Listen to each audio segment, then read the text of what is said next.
Hi there, welcome to the latest episode of my 10-minute moan. And the topic of this 10-minute moan is, yet again, the politicising of war by the SNP. Now, what happened yesterday at the House of Commons when the SNP put in their motion for a ceasefire in Gaza was chaos.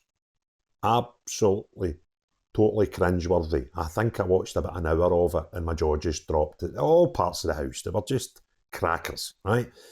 And I don't think anybody in the SNP could have envisaged how successful the chaos was, because when they tabled their motion, only the most warped of the cult members couldn't see through what they were trying to achieve.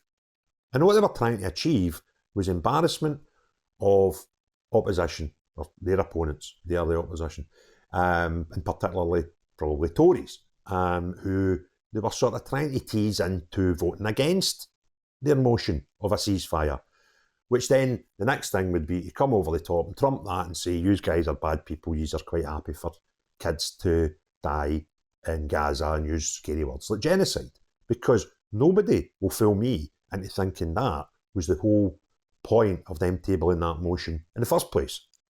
They'd know fine well that Israel nor Gaza, for that instance, are going to pay any attention to a 40-seat party in a foreign parliament putting through a motion that's got no weight whatsoever. So putting that motion in was never going to get to the end result of a ceasefire that SNP so clearly want us to believe that they want. So only an idiot couldn't see through the only reasons for it was that everybody in the world would love peace in Gaza. Everybody. But for you to take the virtual signalling moral high ground on this, it's just another massive example of you politicising anything you can for your own gain. Now,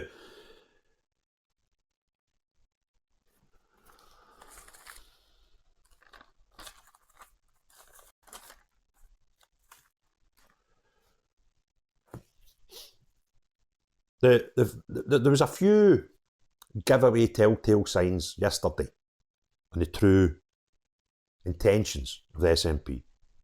And one of the early ones was, while it was being debated in the chamber, was Mhairi Black getting up and having a pop at the Labour amendment. And she told, she was holding it quite dear that the Labour amendment went on about Hamas having to surrender.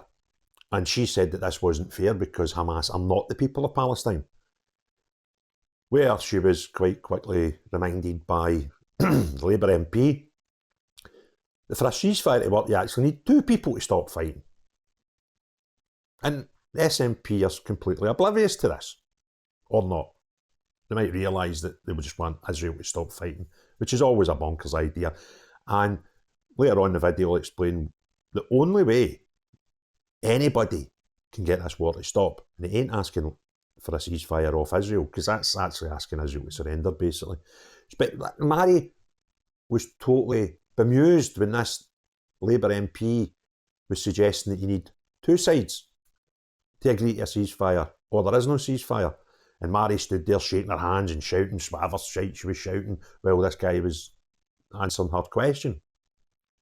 And I thought, that's like me Mhairi back in the scheme days in Paisley. I don't know which scheme she was dragged up in, but at my day, I lived in Linwood, so let's say she was growing up in Figgy Park, right? And there was a war going on, a tough war going on between Figgy Park and Linwood.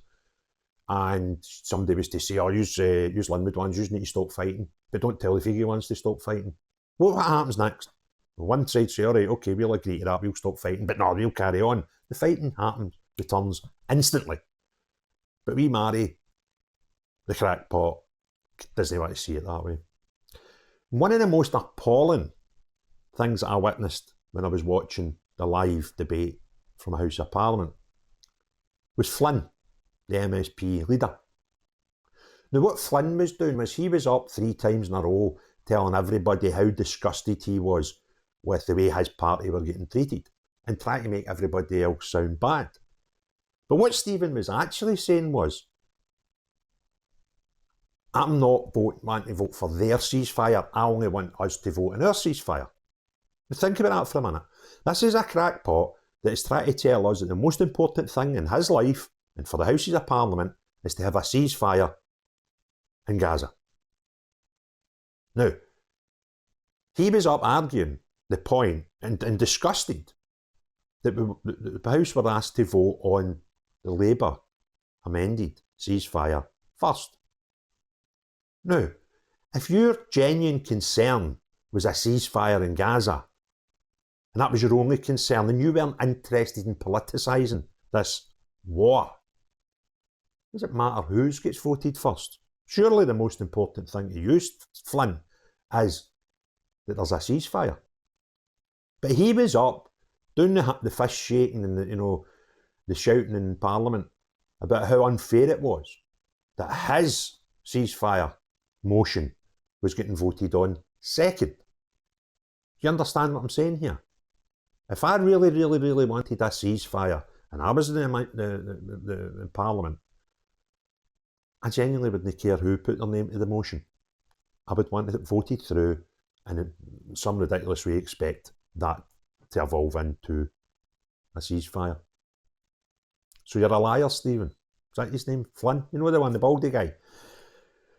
Up there doing a lot of showboating yesterday. Adamant that the most important thing in his life right now and for the whole world is to have a ceasefire in Gaza. Yeah, the most important thing to him yesterday was the way it was voted on. Because he wanted the SNP wanted voted first, the Labour wanted to be voted second, and it was the end of the world if that didn't work. That's no you desperate for a ceasefire, mate. That's you desperate for a wee political victory. No more, no less. You ain't fooling me. Now, let's go on to who started all this carry on and who's been driving it. It's been Humza. Okay, he's been front and centre from day one of this conflict, pushing for stuff, even donating money, illegally, in my eyes, to the UNRWA, who fund Hamas. Okay? Now, let me just ponder this, right? Because I often think of a situation, putting it in the other person's shoes or looking at the argument from a slightly different point of view. So let's use a bit of hypothetical thinking here, right, to get my point across. Let's just say, for some, and we need to be using some mental gymnastics for the first part, let's just say Scotland 20 years from now was independent. And in those 20 years, for some bizarre reason, England was starting to be controlled by a terrorist organisation. That terrorist organisation get power at Westminster and never have another election. Okay? So it's a terrorist state. For some daft reason, they decide to invade Scotland, kill thousands of civilians, and take a couple of hundred hostage and bugger off back down to Westminster. The Scottish decide no having that, as is their right, and decide to go down to Westminster to once and for all get rid of this terror group that's been a constant source of conflict. At the same time, the Scots are doing well, by the way. We're kind of winning, right? Because unfortunately people die when there's wars, and we've managed to kill more of them than they killed us. But we've still not got rid of the terror group, and we've still not got our hostages back. And then some government in the Middle East decide to have a debate about us having a ceasefire. Do you think anybody would be 1 minute interested what any external government, parliament, or members of the public thought about your desire to rid yourself of an enemy who's invaded you, killed thousands of your people, and will not give you back your hostages? Because that's what we're trying to do. We expect Israel to just say, oh, hold on a minute, that Flynn was right. We should have voted for the SNP one first. It's total bollocks. Okay? And the other thing that's total bollocks is this constant demand for a ceasefire. Now, hear me out here, because I would love there to be no war there. Just some other less human beings suffering. Very nice place for me in my head to be. However, we had a ceasefire right up until the 7th of October. So Hamas broke that ceasefire. We then had a subsequent ceasefire where there was a pause in the fighting to allow humanitarian aid in. Hamas broke that ceasefire. 2-3 weeks ago, Israel offered another ceasefire, which was refused by Hamas. So, by showboating politically and calling for another ceasefire shows your total ineptitude as a politician to think. And let me explain why. Unless this ceasefire has Hamas involved and the release of prisoners, hostages, I beg your pardon, I do apologise to the hostages' families for referring to them as prisoners. But unless it has a surrender of Hamas and an instant release of all hostages, the war will continue. Now, let's just investigate another possibility here, which will be totally unpalatable to the left-loving, tree-hugging, banner-wavers in society, because they're not interested in listening to logic. They're only interested in listening to wokeness. Imagine, instead of the world demanding a ceasefire that's not worked before, imagine if the world and their leaders and all these tree huggers that are going out every Saturday with their Palestine flags and, to be perfectly honest, with a lot of anti-Semitic behaviour. Imagine if they called for the immediate surrender of Hamas and the return of the hostages. That would immediately involve a ceasefire. The bullets would stop being fired. Believe me. If you get told, as Israel, see in the next 24 hours, we're going to give you all your hostages back, you would stop firing bullets. Get their hostages back, take them back to Israel, and if Hamas surrendered and gave up, how good a benefit would that be to the proper people, civilians in Gaza? Because Hamas, let me remind you, control that area. They've had one election and never held a single other one, because they're just a terror group. They're not a political group anymore. That would be a proper benefit, and then the adults could get round the table and decide, God knows how they'd do it, but get a bit of diplomacy going with whoever's involved in the Middle East and decide what happens with Gaza and the West Bank going forward. You stop the bullets immediately by calling for the immediate surrender of Hamas and the return of the prisoners.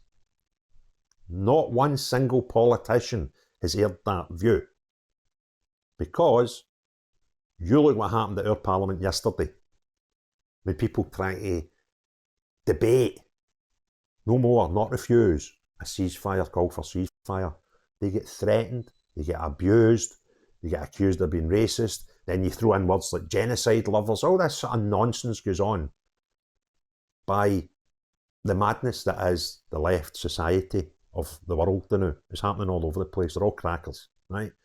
So if you stood up in Parliament and said, tell you what, why don't we have, if you can't call for Hamas, I mean, they're freedom fighters. You would put up with all that shite. Freedom fighters. Seriously. I'll tell you a few things that bother me about this conflict.